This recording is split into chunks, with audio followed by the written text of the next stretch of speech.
जी next आपके पास है कि Cauchy's theorem for multiple connected domains. अगर आपको एक ऐसी डोमेन दे दी जाती है जिसके अंदर काफी सारे होल्स हैं, ठीक है, एक आपके पास ये होल है और इस होल के गिर्द ये जो कर्व है वो C1 कह दे। एक और होल है, इसके गिर्द जो कर्व है या कंटूर है वो C2 कह दे। इसी तरह ये C3 हो जाएगा और ये C4 हो जाएगा। तो चलते चलते चलते ये आपके पास Cn आ गया, ठीक है।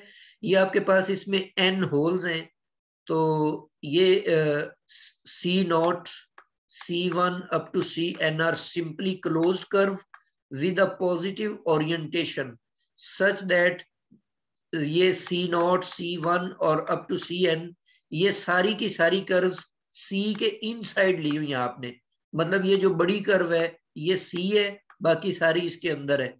But the reasons interior to each C के have no points in common. और ये इनमें ये ओवरलैप नहीं कर रहे, ये सारी कर्व्स एक दूसरे से दूर दूर है।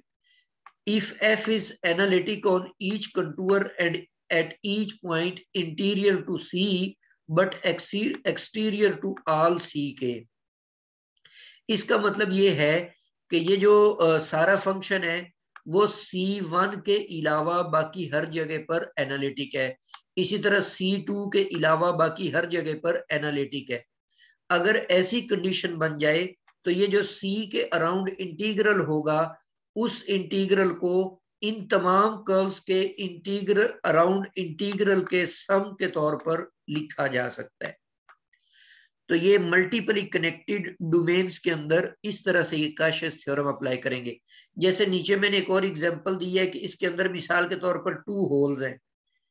ये मैंने रीजन ले लिया डी रीजन लिया और एक बड़ी कर्व मैंने ये वाली जो कर्व है येलो कलर ये इसमें ब्लू कलर में ये मैंने इस कर्व को सी का नाम दे दिया। इसके अंदर 2 होल्स हैं और इस होल्स को सराउंड करने वाली जो कर्व है उसको C1 का नाम दिया। इस होल के गिर्द जो कर्व है उसको मैंने C2 का नाम दिया। तो इस C का जो इंटीग्रल होगा इसके अराउंड वो इक्वल होगा C1 के अराउंड इंटीग्रल प्लस C2 के अराउंड इंटीग्रल। जी ये आपके पास काशिस थ्योरम फॉर मल्टीपली कनेक्टेड डोमेन्स है। तो इस तरीके से अगर एक से ज्यादा होल्स आ जाएं तो फिर उनका इंटीग्रल बड़ी कर्व के अराउंड आप इस तरह से मालूम करेंगे। जी नेक्स्ट आपके पास है काशिस इंटीग्रल फार्मूला। पहले हमने पढ़ा है काशिस इंटीग्रल थ्योरम। काशिस इंटीग्रल थ्योरम में ये था कि अगर कोई फंक्शन एनालिटिक है किसी सिंपली कनेक्टेड डोमेन में और उस डोमेन में आप कोई भी कर्व लेते हैं उस कर्व के अराउंड जो इंटीग्रल होगा वो आपको 0 रिजल्ट देगा। अब हम स्टडी करें काशिस इंटीग्रल फार्मूला। इसकी स्टेटमेंट पढ़ते हैं। Suppose that f is analytic in a simply connected domain D। मतलब ये कोई एक रीजन है, एक डोमेन है D and C is any simple closed contour lying entirely within D। इसके अंदर एक आपने क्लोज्ड कंटूर ले लिया और सपोज कर लें कि ये कंटूर C है। Then for any point Z0 within C, इस C के अंदर कोई पॉइंट है Z0, ये मैंने सपोज कर दिया कि ये Z0 है। तो फिर इस Z0 के ऊपर अगर आप फंक्शन की वैल्यू निकालेंगे तो बेसिकली वो इस इंटीग्रल के बराबर होगी। अच्छा इस इंटीग्रल में आपने क्या रखा हुआ है, ऊपर वो एनालिटिक फंक्शन है f ऑफ z और नीचे आपने वो जो Z0 है सिंगुलर पॉइंट। अब यहां पर वेरी डीप कॉन्सेप्ट ये है कि f ऑफ z खुद तो एनालिटिक है। f ऑफ z जो फंक्शन है ये एनालिटिक फंक्शन है, लेकिन जब आप इसको डिवाइड कर देंगे z माइनस Z0 के ऊपर तो अब ये जो फंक्शन बना है ये सारा फंक्शन भी एनालिटिक है सिवाय Z0 के। Z0 पर ये एनालिटिक नहीं होगा क्योंकि Z0 इसका सिंगुलर पॉइंट है। तो अगर आप इस फंक्शन का इंटीग्रल फाइंड आउट करते हैं उसी कर्व, क्लोज्ड कर्व सी के अराउंड, तो फिर वो बराबर किसके होगा? वो बराबर होगा 2 पाई आयोटा, और फंक्शन ये जो ऊपर एनालिटिक फंक्शन है उसके अंदर आप जी नॉट पुट कर दें। तो इस इंटीग्रल की वैल्यू आप फिर इस तरह से मालूम करेंगे। ये एक और वेरी इंटरेस्टिंग फार्मूला है।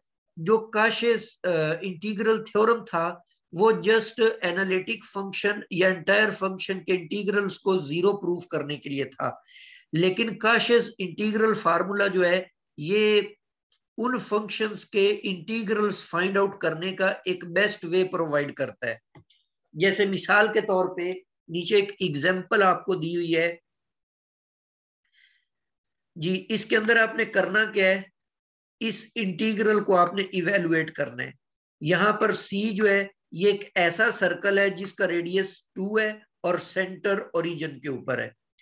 तो यहां पर हम इसको थोड़ा सा ड्रा कर लेते हैं। ये आपके पास एक ऐसा सर्कल जिसका सेंटर ओरिजिन के ऊपर और इसका जो रेडियस है ये रेडियस इसका 2 के बराबर है।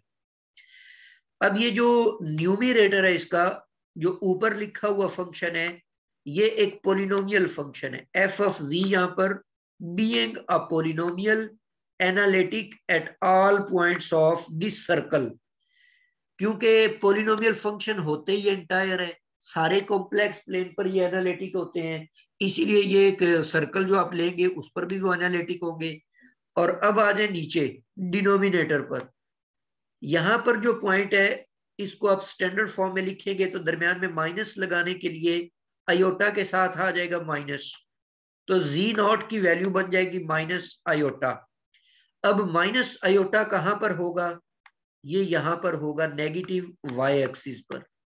अब ये चूंकि डोमेन के अंदर लाई करता है इसीलिए हम काशेस इंटीग्रल थ्योरम इस पर इस्तेमाल कर सकते हैं। तो अकॉर्डिंग टू काशेस थ्योरम इस इंटीग्रल की वैल्यू बनेगी 2 pi iota F of G naught, और जी नॉट आपके पास माइनस आयोटा है, और तो फंक्शन जो ऊपर दिया हुआ है आपको जी स्क्वायर माइनस 4 जी प्लस 4, उसके अंदर आप माइनस आयोटा पुट करके उसको सिंप्लीफाई कर लें, इस इंटीग्रल की वैल्यू ये वाली निकल आई। तो देखिए हमने कितने मजे से इस इंटीग्रल को काशेस इंटीग्रल फार्मूला यूज करते हुए इवेलुएट कर लिया जी। नेक्स्ट एक एग्जांपल है कि ये एक क्लोज्ड इंटीग्रल है, इसको आपने फाइंड आउट करने, इस सर्कल के अंदर ये डोमेन डी दी हुई है जी। अब इसमें देखें ये एक सर्कल है जिसका रेडियस, जिसका सेंटर 2 आयोटा के ऊपर है, मतलब ये इसका सेंटर है, और रेडियस इसका कितना लिया हुआ है? ये रेडियस इसका 4 है जी। अब जी स्क्वायर प्लस 9 की अगर फैक्टराइजेशन आप करते हैं तो जी स्क्वायर प्लस 9 की फैक्टराइजेशन के नतीजे में हमें क्या मिलेगा? ये हमें मिल जाएगा जी प्लस 3 आयोटा, जी प्लस 3 आयोटा लिखेंगे, और इसका दूसरा फैक्टर बन जाएगा जी माइनस 3 आयोटा। ठीक है, अब इसमें आप देखें माइनस प्लस 3 आयोटा ये तो डोमेन के अंदर है, लेकिन माइनस 3 आयोटा ये उस डोमेन से आउटसाइड है। तो आप ऐसा कर लें कि जो माइनस 3 वाला पोर्शन है उस सारे को आप ऊपर ले जाकर लिख लें कि ये वाला सारा पोर्शन एनालिटिक है इस डोमेन डी के ऊपर, लेकिन ये जो 3 आयोटा था ये इसका सिंगुलर पॉइंट है इसीलिए इसको नीचे लिख लिया। तो यहां पर ये जो ऊपर आपने ये फ्रैक्शन लिखी है ये बेसिकली एफ ऑफ जी है, मतलब आपने वो पोर्शन अलग कर लिया जो सारे का सारा इस डोमेन डी पर एनालिटिक था, और नीचे जो 3 आयोटा है ये उस डोमेन के अंदर लाई करता है, इसलिए हम यहाँ पर काशियस इंटीग्रल फार्मूला यूज कर सकते हैं।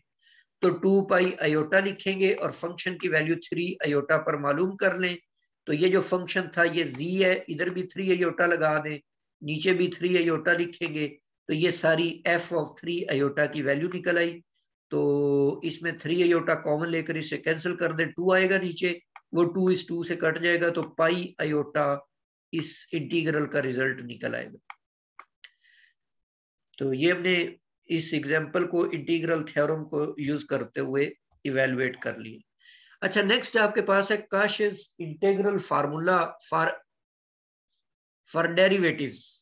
बिल्कुल उसी तरह की स्टेटमेंट है, लेकिन अगर इसमें और उसमें फर्क ये है कि अगर जो बटे के नीचे डिनोमिनेटर लिखा हुआ है इसमें पावर्स आ जाती है, ये पावर्स की शक्ल में आ जाता है, तो फिर इसका जो रिजल्ट होगा, एक तो यहाँ पर n फैक्टोरियल, यहाँ पर अगर पावर n+1 है तो फिर यहाँ पर n फैक्टोरियल उससे एक कम लिखेंगे और यहाँ पर फंक्शन का nth डेरिवेटिव आ जाएगा।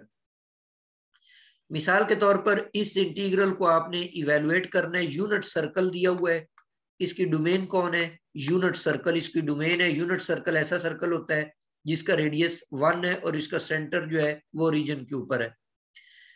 अब ये नीचे जो फंक्शन दिया होता है इसमें से z³ अगर आप कॉमन लेते हैं तो z³ यहां पर इसमें से माइनस होने वाला जो नंबर है वो तो 0 है और वो ओरिजिन इस डोमेन के अंदर है। और दूसरा जो था फैक्टर उसमें 2 आयोटा लिखा हुआ है, लेकिन 2 आयोटा तो यूनिट सर्कल से नीचे आ गया तो ये इस डोमेन में लाई नहीं करता, इसीलिए आप इसको ऊपर ले जाकर एनालिटिक वाले पार्ट के साथ मिला लेंगे और जिसके अंदर सिंगुलैरिटी एग्जिस्ट करती है उसको बटे के नीचे लिख लेंगे। तो हम कहेंगे कि ये ऊपर वाला पार्ट एनालिटिक है डोमेन के अंदर और इसका अगर आप सेकंड, अब यहां पर देखें नीचे जो फंक्शन उसकी पावर 3 है तो 3 से एक कम करें तो 2 आता है, तो सेकंड डेरिवेटिव आपको निकालना पड़ेगा। ये जो एफ ऑफ जी आपने बनाया इसका सेकंड डेरिवेटिव अगर आप क्वोशिएंट रूल के जरिए निकालें तो ये बनता है और नीचे जो उसमें से माइनस होने वाला सिंगुलर पॉइंट है वो 0 है, वो डोमेन के अंदर लाई करता है। तो वही अबव इंटीग्रल थ्योरम अप्लाई करें 2 पाई आयोटा और साथ में सेकंड डेरिवेटिव 0 पर, और n जो है n फैक्टोरियल वो 1 फैक्टोरियल आएगा, वो आपको लिखने की जरूरत नहीं होगी। सॉरी, इसमें हाँ ये साथ में ये यहाँ पर छोटी सी मिस्टेक है, n की पावर 3 z की पावर 3 है तो 2 फैक्टोरियल तो आएगा, यहाँ पर आप 2 फैक्टोरियल भी लिखेंगे साथ, इधर भी 2 फैक्टोरियल लिखेंगे तो ये 2 फैक्टोरियल इसके साथ कट जाएगा तो ये 2 नहीं आता साथ, इस 2 को आप नहीं लिखेंगे। बाकी इसको सिंप्लीफाई कर लें तो ये आपके पास रिजल्ट आ जाता है। इसको मजीद देख लीजिएगा कोई और मिस्टेक हो तो। अच्छा, ये यहाँ पर भी इंटीग्रल मैंने कुछ और लिख दिया है, तो ये इंटीग्रल यहाँ पर आता है, इसको तो ये टाइपिंग मिस्टेक है तो यहाँ पर आप इसको लिख लें। जी फर्दर ये मैंने कुछ एग्जांपल्स दी हुई हैं इससे रिलेटेड, इनको आप देख लीजिएगा, उम्मीद है ये आपको समझ आ जाएंगी। यही काशिस इंटीग्रल फार्मूला इस पर मैंने यूज किया है और सेकंड एक और एग्जांपल है, इस पर मैंने काशिस इंटीग्रल फार्मूला फॉर डेरिवेटिव्स इस्तेमाल किया हुआ। तो यहाँ तक हमारा आज का लेक्चर जो वो मुकम्मल होता है। अब कोई भी सवाल है इससे रिलेटेड?